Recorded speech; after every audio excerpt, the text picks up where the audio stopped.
আসসালামু আলাইকুম। সবাই কেমন আছেন? আশা করি সবাই ভালো আছেন। আজ আপনাদের জন্য নতুন গল্পের প্রথম পর্ব নিয়ে এসেছি। আশা করি গল্পটা আপনাদের ভালো লাগবে। তাহলে চলুন শুরু করা যাক। সামান্য একটা ভুলের জন্য আমার স্বামী আমাকে বেল্ট দিয়ে মারছে। আদতে ভুলটা আমি করেছি কিনা জানার প্রয়োজন বোধ মনে করছে না। ততক্ষণ পর্যন্ত মারলো যতক্ষণ পর্যন্ত না সে ক্লান্ত হয়ে পড়ল। এত কাকতি মিনতি করেও নিজের পিঠ বাঁচাতে পারলাম না। যখন জানতে পারলো ভুলটা আমি করিনি, তখন সে যা করলো তা দেখে আমি আরো অবাক হয়ে গেলাম। মানুষ এমনও হয় সেটা ওকে দেখে বুঝলাম। এরপর যা হলো, আমার নাম নীলফা আক্তার লিলি। সবাই আমাকে লিলি বলেই ডাকে। ফ্যামিলিতে মা বাবা 4 ভাই আর আমি আছি। বাবা ব্যাংকে চাকরি করতেন, এখন আর করে না। 4 ভাই পড়াশোনা কমপ্লিট করে নিজস্ব বিজনেস দাঁড় করিয়েছে। 2 ভাই বিয়ে করেছে, আলহামদুলিল্লাহ 2 ভাবি খুব ভালো। এখনো আমাদের ফ্যামিলিকে নিজের ফ্যামিলির মতো আগলে রেখেছে। কারোর মনে কখনো আলাদা হওয়ার চিন্তাভাবনা আসেনি। আমাকে নিজের বোনের মতো স্নেহ করে। 4 ভাইয়ের 1 বোন, তাই সবার আদরের আমি এবার অনার্স ফার্স্ট ইয়ারের ছাত্রী। লেখাপড়ায় মোটামুটি ভালো, দেখতে অপূর্ব সুন্দরী, শরীরের গঠন আকর্ষণীয়, অঙ্গে অঙ্গে যেন যৌবন ঠিকরিয়ে বেরিয়ে আসছে। ছেলেদের মাথা ঘুরিয়ে দেওয়ার মতো আকর্ষণীয় রূপ আমার। নিজের রূপের প্রশংসা নিজে করছি না, সবার কাছ থেকে শুনতে শুনতে কান ঝালাপালা হয়ে গেছে। সেটাই শুধু বলছি, আমি আমার মতো ভালোই আছি। আর রইল প্রেম ভালোবাসা, এসব থেকে আমি দূরে থাকি বাবা। প্রেমের প্রস্তাব আসেনি তেমনটা কিন্তু নয়। চোখের সামনে কত ছেলেমেয়ের মন ভাঙতে দেখেছি, কত ছেলের ছলনায় মেয়েদের কাঁদতে দেখেছি, পড়াশোনা ছেড়ে নিজের জীবনকে ধ্বংস করতে দেখেছি। কারণ হাই স্কুল থেকে কলেজ পর্যন্ত এসব কম তো দেখিনি। তাই নিজের হাতে নিজের জীবনটা নষ্ট করতে চাই না। একা আছি, বেশ ভালোই আছি। না কারোর জন্য চিন্তা করতে হচ্ছে, না কারোর জন্য রাত জেগে অপেক্ষা করতে হচ্ছে, না কারোর সাথে দেখা করার জন্য মন ব্যাকুলতা হচ্ছে। বেশ দিব্যি আছি। দেখতে দেখতে অনার্স ফার্স্ট ইয়ারের ফাইনাল পরীক্ষাটা হয়ে গেল। এখন রেজাল্ট জানা পর্যন্ত কলেজ বন্ধ, তাই বাড়িতেই আছি ভাবিদের সাথে আড্ডা দিয়ে। একদিন ঘটক এলো আমাদের বাড়িতে বাবার সাথে দেখা করতে। কিসের দরকার জানি না। ড্রয়িং রুমে বসে তারা গল্প করছে। ঘটকটি একটা ছবি বের করে দেখান। বাবা ছবিটি হাতে নিয়ে ভালো করে খুঁটিয়ে খুঁটিয়ে দেখলেন। বাবার মুখে এক চিলকে হাসি খেলে গেল। তা দেখে ঘটক বেশ বুঝতে পারল ছবিটি বাবার পছন্দ হয়েছে। আমরা সবাই পর্দার আড়ালে দাঁড়িয়ে দেখছি। আমরা ভেবেছি সেজো ভাইয়ের জন্য মেয়ে দেখছে। ঘটক বলল, আপনার পছন্দ হয়েছে? বাবা একগাল হাসি দিয়ে বলে, বেশ পছন্দ হয়েছে। অদ্ভুত একটা আকর্ষণ লুকিয়ে আছে ওর মুখে। তারপর তাদের মধ্যে আরো কিছুক্ষণ কথা হলো। একসময় নাস্তা খেয়ে ঘটক বিদায় হলো। ঘটক চলে যাওয়ার সাথে সাথে আমরা সবাই হুড়মুড়িয়ে বাবাকে ঘিরে ধরলাম। আমি, আমার 2 ভাবি আর মা। ভাইয়ারা তো সবাই অফিসে।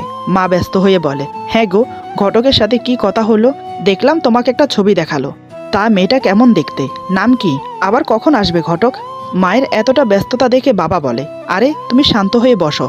ঘটক কোনো মেয়ের ছবি নিয়ে আসেনি, এসেছে একটা ছেলের ছবি নিয়ে। লিলির জন্য ছেলে দেখতে বলেছিলাম, তাই এসেছে ঘটক। এই কথা শুনে সবাই খুশি, একমাত্র আমি ছাড়া। এটা কি হলো? আমার জন্য ছেলে দেখেছে, কিন্তু কেন? আমি তো এত তাড়াতাড়ি বিয়ে করব না। আমি তো আরো পড়তে চাই। আমি বাবার মুখে একথা শোনার সাথে সাথে দৌড়ে নিজের রুমে চলে গেলাম। আমার চলে যাওয়া দেখে সবাই হাসছে। ওরা ভেবেছে আমি লজ্জা পেয়ে চলে গেছি। আসলে তা না, আমার জন্য ছেলে দেখেছে, অথচ আমাকে একটিবার বলল না। অভিমান হলো বাবার প্রতি। আমি চলে আসার পর বড় ভাবি বাবাকে বলে, কই বাবা, ছেলেটার ছবি দেখি। যদি আমাদের পছন্দ হয় তবে এই বিয়ে হবে। বাবা বলে, ছেলে দেখতে দারুণ বৌমা, তোমাদের অবশ্যই পছন্দ হবে। ঠিক তাই হলো। ছেলেটার ছবি দেখে সবার পছন্দ হলো। 2 ভাবি মিলে বাবা থেকে ছবিটা নিয়ে আমার রুমে আসে। দেখে আমি আনমনা হয়ে শুয়ে আছি। ভাবিরা আমার পাশে এসে বসে। বড় ভাবি বলে, কি ননদিনী, বিয়ের কথা শুনে বুঝি লজ্জা পাচ্ছ? আমি বললাম, মোটেই না। আমি এত তাড়াতাড়ি বিয়ে করতে চাই না, আমি আরও পড়তে চাই। ভাবি বলে, বেশ তো, বিয়ের পরে না হয় পড়বে। দেখো, এমন ছেলে হাতছাড়া করা ঠিক হবে না। ছেলেটা দেখতে দারুণ। মেজো ভাবি রসিকতা করে বলে, তোমার ভাইয়ের কাছে বিয়ে না বসলে আমিই বিয়ে বসে যেতাম। সত্যি ননদিনী, তুমি খুব সৌভাগ্যবতী। বাবার মুখে যা শুনলাম তা যদি সত্যি হয় তাহলে এই বিয়েতে তুমি রাজি হয়ে যাও। এভাবে অনেক বোঝালো আমাকে সবাই। বুঝতে পারছি এরা আমাকে বিয়ে না দিয়ে ছাড়বে না, কারণ ছেলেকে সবার অনেক পছন্দ হয়েছে। কিন্তু আমি এখনো ছেলের ছবি দেখিনি। প্রায় হাতে গোনা 4 দিন পর ঘটক আবার আসলো। এসে বাবার মতামত জেনে আর একটা ছবি নিয়ে চলে গেল। আমার ছবি দেখে ওনাদেরও পছন্দ হয়। তারপর বিয়ের দিন তারিখ ঠিক হয়। 1 সপ্তাহের মধ্যে বিয়ে হবে। জানি না ছেলে পক্ষদের কিসের এত তাড়া। মিথ্যে বলবো না, ছেলের ছবি দেখে আমারও খুব পছন্দ হয়। মনে মনে তাকে নিয়ে স্বপ্ন সাজাতে থাকি। সত্যি কি তাকে আমি জীবনসঙ্গী হিসেবে পাবো? তার কিছু বর্ণনা দিয়ে রাখি। দেখতে তো হ্যান্ডসাম, গায়ের রং উজ্জ্বল ফর্সা। উচ্চতা কতটুকু হবে তেমন আইডিয়া নেই আমার। তারপরও বলছি বেশ লম্বা, বলিষ্ঠ দেহধারী এক যুবক। চোখ দুটো খুবই উজ্জ্বল। ছেলেটার নাম মোহাম্মদ তুষার চৌধুরী। ফ্যামিলিতে মা বাবা আর বড় এক বোন আছে। বড় বোনের বিয়ে হয়ে গেছে, প্রায় 7 বছর হতে চলল। আর্থিক অবস্থা ভালো। ছেলে বড় একটা কোম্পানিতে জব করে, বেশ ভালো মাইনে পায়। এদিকে দেখতে দেখতে বিয়ের দিন চলে এলো। আজ আমার বিয়ে, বেশ ধুমধামের সাথে আমাদের বিয়ে হলো। একসময় সবকিছু শেষ করে বিদায় নিয়ে গাড়িতে বসলাম। বাড়ির শুদ্ধ সবাই কান্নাকাটি করছে, কারোরই যেন মন চাইছে না আমাকে বিদায় দিতে। এখন কেন কাঁদছে সবাই? তখন তো বলেছিলাম, কিন্তু কেউ শোনেনি। আমারও যে মন খারাপ হচ্ছে না তেমনটা কিন্তু নয়। যে বাড়িতে ছোট থেকে সবার আদর পেয়ে বড় হয়েছি, যাদের চোখের মনি আমি, তাদেরকে ছেড়ে যেতে হচ্ছে। মনে হচ্ছে যেন আর কখনোই দেখা হবে না। কাঁদতে কাঁদতে চোখ মুখ ফুলে গেছে। গাড়ি চলতে শুরু করলো। ধীরে ধীরে তার গতি বাড়ছে, আর আমার বুকের ভেতরটা ততই মোচড় দিয়ে উঠছে। খুব কষ্ট হচ্ছে। আমার পাশে আমার স্বামী বসে আছে, মানে তুষার। কান্না ভরা নয়ন নিয়ে এক নজর তাকে দেখলাম। তার চেহারায় গম্ভীরতা ফুটে উঠেছে। কিন্তু কেন? সে একবারও আমার দিকে তাকাচ্ছে না, বাইরের দিকে তাকিয়ে আছে, আর ড্রাইভারকে বলছে গাড়ি তাড়াতাড়ি চালাতে। কিছু বুঝতে পারলাম না ব্যাপারটা কি হচ্ছে, তাই চুপচাপ বসে রইলাম আর নিজের ফ্যামিলির কথা ভাবছি। পুরো 1 ঘন্টা গাড়ি চলার পর শ্বশুর বাড়িতে এসে হাজির হলাম। বাড়ির ভেতরে গাড়ি থামতেই সবাই ঘিরে ধরলো। বউ এসেছে বউ এসেছে বলতে বলতে। সৌজন্যের খাতিরে তুষার আমাকে নিয়ে গাড়ি থেকে নামলো। হয়তো নিজের ব্যক্তিত্বটা কারোর সামনে প্রকাশ করতে চাইছে না, তাই লোক চোখের সামনে আমার হাত ধরতে বাধ্য হলো। তবে মুখময় বিষণ্ণতার ছাপ, যেন এই বিয়েতে ও খুশি না তেমনই ভাব দেখাচ্ছে। কোনো রকম আমাকে বাড়ির ভেতরে নিয়ে যাওয়া হলো। নির্ধারিত একটা রুমে আমাকে বসানো হলো। তোড়জাম চলছে বাসর ঘরের, কারণ আমরা আসতে আসতে 10টা বেজে গেছে। 12টার দিকে আমাকে বাসর ঘরে দেওয়া হলো। প্রায় রাত 1টা বাজে তুষার রুমে আসে। এসে সজোরে দরজাটা বন্ধ করে দেয়। দরজার শব্দে আমি চমকে উঠি। বুকের ভেতর ধরপড় ধরপড় করছে। চুপচাপ বসে রইলাম, সামনে থেকে কিছু বলার অপেক্ষায়। প্রায় 10-15 মিনিট এভাবে কেটে গেল। তুষার আমাকে কিছু বলছে না, শুধু ঘরময় পায়চারি করছে। আমি উসখুস করতে লাগলাম, লোকটা এমন করছে কেন? কিছু বলছেও না, কাছেও আসছে না। বুঝলাম না কিছুই। এভাবে আরো কিছুক্ষণ অতিবাহিত হলো, কিন্তু তুষার এখনো কোনো কথা বলছে না। আমি কলেজে পড়ুয়া মেয়ে, তাই কথা বলতে কোনো দ্বিধাবোধ করলাম না। আমি বললাম, কিছু মনে না করলে তুমি এখানে বসতে পারো। আমার কথা শুনে তুষারের পায়চারি থেমে গেল। সে আমাকে উদ্দেশ্য করে বলে, এটা আমার বাড়ি আর রুমটাও আমার, তাই বসার হলে আমি নিজেই বসতে পারবো, কারোর অনুমতি প্রয়োজন নেই। ওর কথা শুনে আমি একটু আশ্চর্য হলাম, এমন করে বলছে কেন? আমি বললাম, তুমি এমন করে কথা বলছো কেন? তুষার বলে, কেমন করে বলছি? এখন কি তোমার থেকে কথা শিখতে হবে আমার? আমি বললাম, শিখতে হবে কেন? আমি তো ব্যাস। তুষার আমার কথা শেষ হতে না দিয়ে বলে, দেখো আমি ভনিতা পছন্দ করি না, যা বলি সোজাসুজি বলি। আমার কথায় কে কষ্ট পেলো না পেলো তাতে আমার কিছু যায় আসে না। তোমাকে আজ কিছু কথা বলি, মন দিয়ে শোনো।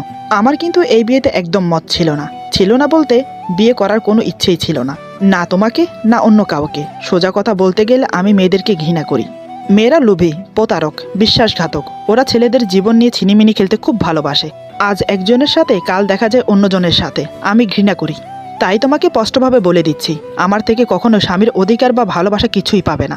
ইচ্ছে হলে তুমি যেতে পারো, আমি বাধা দেব না। হয়তো তোমার মনে প্রশ্ন জাগছে, কেনই বা আমি বিয়ে করলাম? কি করব আমি, কি বা করতে পারি? মা বাবা কোনোভাবে আমার কথা শুনতে চাচ্ছে না। তারা এতটাই ব্যস্ত হয়ে পড়লো আমাকে বিয়ে করানোর জন্য, আমি বাধ্য হলাম বিয়ে করতে।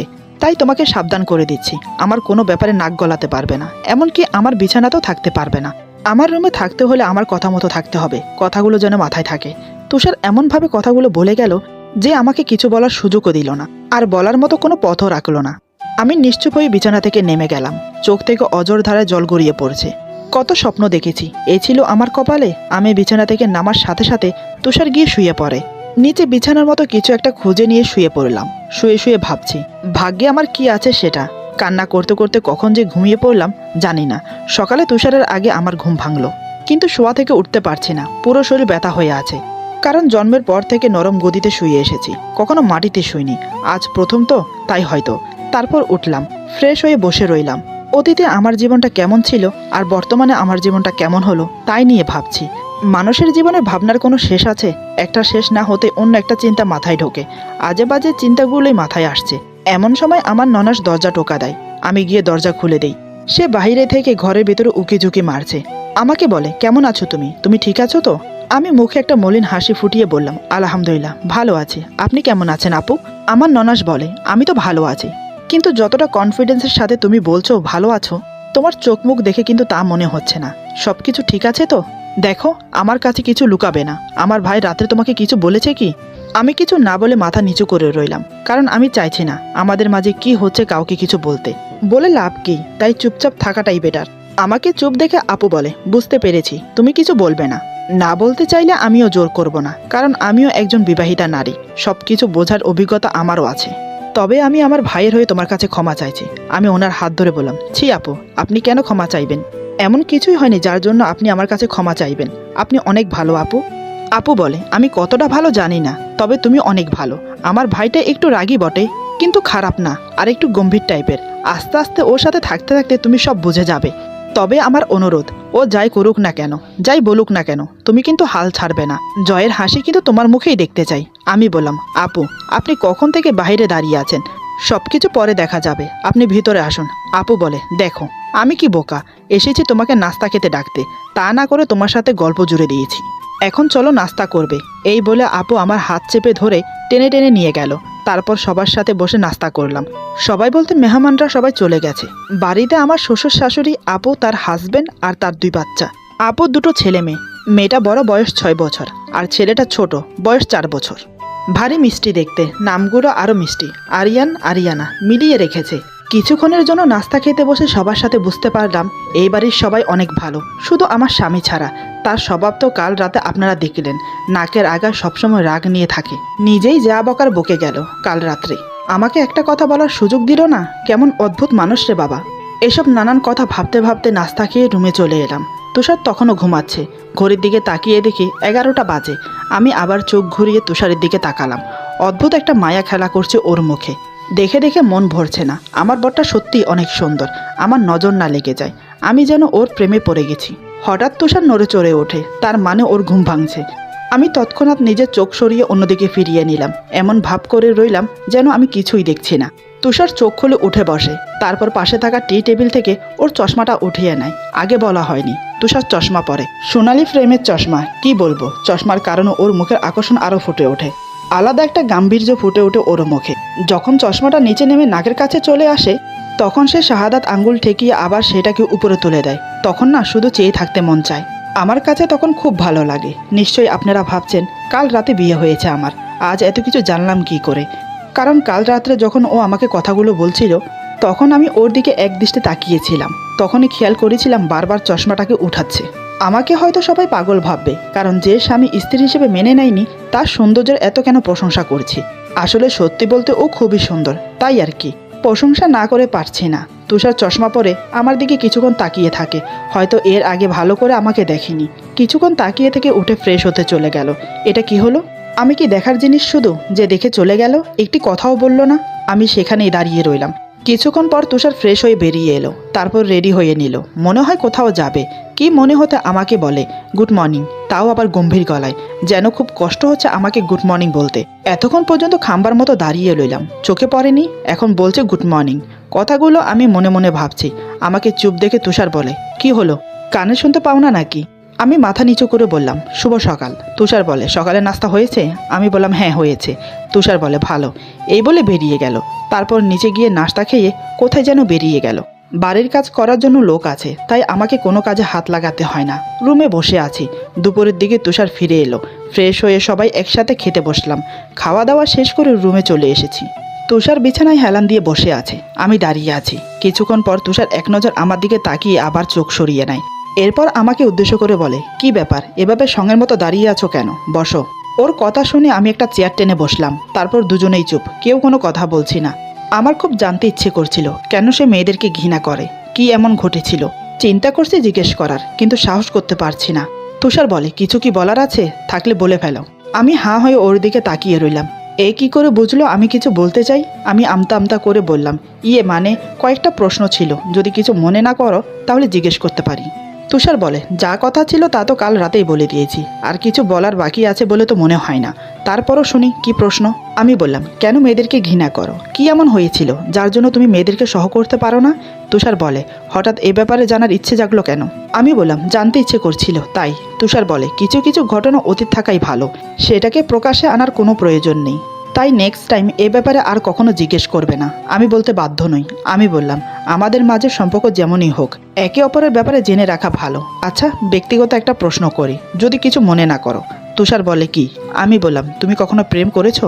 তুষার আমার দিকে তাকিয়ে থাকে, এমনভাবে তাকিয়ে থাকে মনে হয় ওর চোখের দৃষ্টি দিয়ে আমাকে জ্বালিয়ে দেবে। আমি মাথা নিচু করে বললাম, সরি, হয়তো বেশি ব্যক্তিগত প্রশ্ন করে ফেলেছি। এই বলে উঠে বারান্দায় চলে গেলাম। গ্রিলের সাথে ঠেস মেরে দাঁড়িয়ে বাইরের দিকে তাকিয়ে আছি। মনটা খারাপ, তাই ফ্রেশ করার জন্য একটা গান ধরলাম, আমারও পরাণে যাহা চায় চাই গো তুমি তাই তাই গো, আমারও পরাণে যাহা চায়। কিছুক্ষণ গান গিয়ে মনটা ফ্রেশ করলাম। আমি এরকমই মন খারাপ হলে গান গাই। এভাবে রাগ অভিমানে বেশ কয়েকদিন কেটে গেল। একদিন রাতে ডিনার শেষ করে সবাই ঘুমিয়ে পড়লাম। আমাদের রুমে ডিম লাইট জ্বলে। হঠাৎ কি মনে হতে আমার ঘুম ভেঙে গেল। ডিম লাইটের আলোতে ঘড়ি দেখলাম, রাত তখন 2টো বাজে। আমি নিচে ঘুমাই, এমন সময় আমার চোখ গেল খাটের ওপর। তুষার ঘুমোচ্ছে অঘরে, তবে গায়ের উপর থেকে পাতলা কম্বলটা সরে গেছে। শীতের মৌসুম শুরু হয়েছে, সবে হালকা হালকা শীত পড়ছে। মনে মনে ভাবছি নিশ্চয়ই ওর কাছে ঠান্ডা লাগছে। সে আমাকে যতই অবহেলা করুক, যতই ঘৃণা করুক, কিন্তু আমি তাকে ভালোবাসি, সম্মান করি। তাই ভাবলাম কম্বলটা গায়ের উপর তুলে দিয়ে আসি। যেমন ভাবা তেমন কাজ। আমি ধীরে ধীরে উঠে ওর কম্বল গায়ের উপর তুলে দিই। তারপর মাথার চুলে আলতো করে হাত বোলাই। তুষার নড়ে চড়ে ওঠে। আমি ভয়ে উঠে আসতে যাব, ঠিক তখনই তুষার আমার হাত ধরে টেনে বুকে জড়িয়ে নেয়। তারপর চোখ বন্ধ অবস্থায় বলে, জ্যোতি এসো না আমার বুকে, একটু আদর করি। এই বলে আমাকে শক্ত করে জড়িয়ে ধরে, আমার কপালে আমার গালে কিস করতে থাকে। তারপর আমার চুলের গন্ধ পেয়ে বলে, কি মিষ্টি গন্ধ, মন মাতাল করে দেওয়া গন্ধ। এই বলে আমার ঠোঁটে ঠোঁট ডুবিয়ে দেয়। আমি তো স্তব্ধ হয়ে গেছি। ওর ছোঁয়া পেয়ে আমার খুশি হওয়ার কথা, কিন্তু তার জায়গায় আমার খুব কষ্ট হচ্ছে। কারণ সে আমাকে না, জ্যোতি নামের কাউকে মনে করে আমাকে জড়িয়ে ধরেছে। তাহলে সে কাউকে ভালোবাসে, তাহলে আমাকে কেন বিয়ে করলো? মা বাবাকে রাজি করিয়ে তাকে বিয়ে করতে পারতো। চোখ দিয়ে জল গড়িয়ে পড়ছে। কোনো রকম নিজেকে ছাড়িয়ে নিলাম ওর থেকে। তারপর নিচে এসে শুয়ে থাকি। চোখে আর ঘুম এলো না। বাকিটা রাত চোখের পানি ফেলে কাটালাম। সকালে ঘুম থেকে উঠে কিছু বললাম না।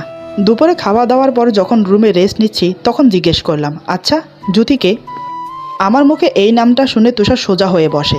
সে ভাবছে আমি এই নামটা জানলাম কি করে। কয়েক সেকেন্ড আমার দিকে তাকিয়ে রইল।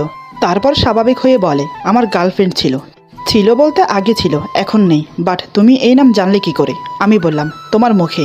কাল রাত ঘুমের মাঝে তুমি এই নাম ধরে ডাকছিলে। জানতে পারি কি সে কেন চলে গেছে? তুষার বলে, ওই প্রতারকের কথা আমি বলতে চাই না। আমার জীবনটা ধ্বংস করে দিয়ে গেছে। বেঁচে থাকার উম্মিদ পর্যন্ত ছিনিয়ে নিয়েছে। ও আমাকে ভালোবাসেনি, আমাকে নিজের হাতের পুতুল বানিয়ে খেলেছে। আমি ওকে অনেক ভালোবাসতাম, কিন্তু সে আমার ভালোবাসার বিনিময়ে ধোঁকা দিয়েছে। আমি ওর অস্তিত্ব মিটতে দেইনি। ওর একটা স্মৃতি আমার কাছে এখনও আছে, সেটাকে আমি আমার চোখের সামনে রাখি। ওটা আমার চোখে পড়লেই নিজের অতীত মনে পড়ে যায়। আমি চাই না ওর দেওয়া কষ্টগুলো ভুলে থাকতে। এই বলে উঠে গিয়ে ড্রেসিং টেবিলের উপর থেকে একটা তাজমহল বের করে। তারপর আমার চোখের সামনে ধরে বলে, এটা সে আমাকে দিয়েছিল, এটাকে আমি খুব যত্ন করে রেখেছি। আমি বললাম, খুব ভালোবাসো তাই না? তুষার বলে, খুব ভালোবাসি। যতটা না ঘৃণা করি তার চেয়ে বেশি ভালোবাসি। ভালোবাসাটা এমনই হয় যে তোমাকে যতটা কষ্ট দেবে তুমি তাকে ততটা বেশি ভালোবাসবে। এই যে আমি আজ থেকে 5 বছর আগে ব্রেকআপ হয়েছে, কিন্তু এখনও ভুলতে পারিনি। মনে হয় না জীবনে কোনোদিন ভুলতে পারবো। একটা কথা মনে রেখো, এই জিনিসটা কখনো যেন না ভাঙে, সেদিকে যেন খেয়াল থাকে। এই বলে তুষার শুয়ে পড়ল।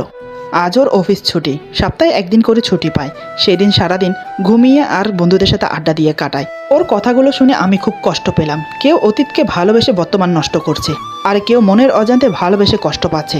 এটাই বিধির বিধান। এই কয়দিনে বেশ ভালোই বুঝতে পেরেছি তুষারকে আমি পাবো না। সে খুব শক্ত মনের মানুষ, মচকাবে তবে ভাঙবে না। আমি কি করব? কোনো একদিন ওর মনে নিজের জায়গা করতে পারবো সে আশায় থাকবো, নাকি চলে যাব? এই বিয়ে নিয়ে 2 ফ্যামিলি কত খুশি, কি করে তাদের মনে কষ্ট দেই। আপু বলেছিল, সহজে হাল ছাড়বি না, লেগে থাক, একদিন না একদিন তোর জয় হবে। সত্যি কি হবে? না, এভাবে চুপচাপ বসে থাকলে কিছুই হবে না। যে যেমন তার সাথে তেমন চলতে হবে। আমি চেয়ারে বসে বসে এসব ভাবছিলাম। ততক্ষণে তুষার ঘুমিয়ে পড়েছে। আমি ধীরে ধীরে ওর পাশে গিয়ে শুয়ে পড়ি। তুষার টের পায়নি, সে ঘুমে মগ্ন। 5টার দিকে যখন ঘুম থেকে ওঠে তখন আমাকে পাশে দেখে একটু অবাক হয়। কিছুক্ষণ আমার দিকে তাকিয়ে থাকে আর মনে মনে ভাবে, মেয়েটার তো সাহস কম না। আমি না করা সত্ত্বেও আমার বিছানায় ঘুমোচ্ছে, তাও আবার আমার পাশে। এইসব ভেবে নিয়ে আমাকে ডাকে, এই ওঠো বলছি, তোমার সাহস কি করে হয় আমার পাশে ঘুমানোর? তোমাকে না বারণ করেছি আমার বিছানায় না ঘুমাতে? ওর ডাকে আমি উঠে বসি, তবে একটুও ভয় পাই না। আমি বললাম, তো কোথায় ঘুমাবো? তুষার বলে, এতদিন কোথায় ঘুমিয়েছিলে? আমি বললাম, নিচে।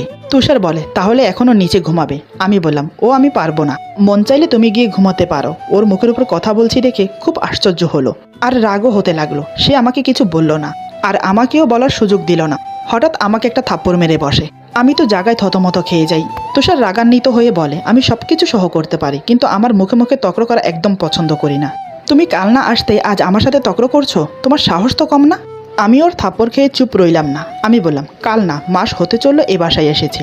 তুষার বলে, চুপ, আবার কথা বলছো?